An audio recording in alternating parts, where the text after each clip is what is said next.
Non, je ne lui ai pas reparlé depuis.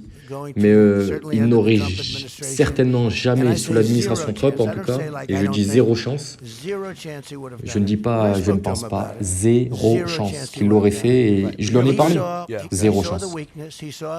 Mais il a vu, oui, il a vu la faiblesse, il a vu l'Afghanistan, la façon, l'incompétence lors du retrait, la manière dont ils l'ont fait. Mais qui les a conseillés de sortir les soldats en premier, de laisser les gens derrière eux? Les soldats n'étaient même pas en danger. Aucun soldat américain n'avait été tué durant les 18 derniers mois. Mais quand ils ont vu l'incompétence flagrante, je crois que Poutine est devenu un homme différent.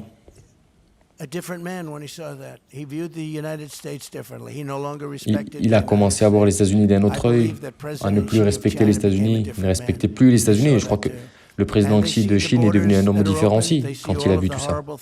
Et il voit les frontières qui sont ouvertes, il voit toutes les choses horribles qui se passent à la frontière où des millions et des millions de personnes affluent.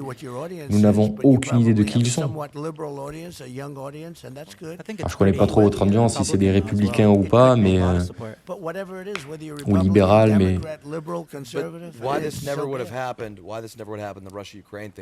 mais pourquoi, sous l'administration Trump, cela ne serait jamais arrivé? Pourquoi cela ne se produirait jamais, la guerre entre l'Ukraine et la Russie? Est-ce que c'est à cause de votre relation ou parce que vous étiez sévère avec Poutine?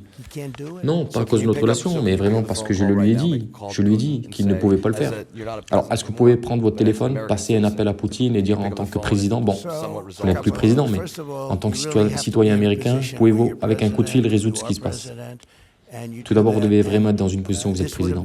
Vous êtes président et vous faites cela, et cela ne serait jamais arrivé à 100%. Ça ne serait jamais arrivé. Et nous en avons parlé, hein, parce que je savais qu'il avait cette intention pour l'Ukraine.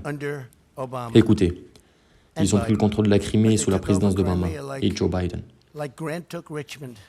Mais ils ont pris le contrôle de la Crimée comme Grant a pris Richmond, d'accord? Il l'a repris, c'était très rapide, et ils l'ont pris sur une section majeure, très puissante, probablement à bien des égards la section la plus puissante.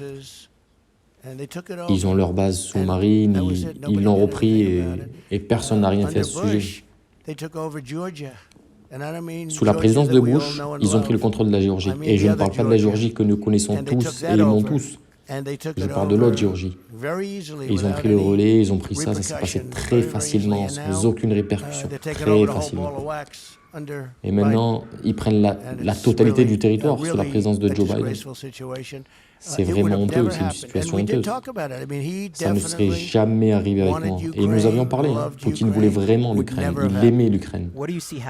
Mais ça ne serait jamais produit avec moi. Comment voyez la suite alors? Parce qu'il semble que la tension monte. Comment tout cela va se terminer? Est-ce que ça sera une longue guerre? Comment voyez-vous le dénouement de cette guerre? Eh bien, et je l'ai dit il y a longtemps, hein, si cela se produit, nous sommes en train de tomber dans leur jeu des énergies vertes et écologiques. Les éoliennes ne fonctionnent pas.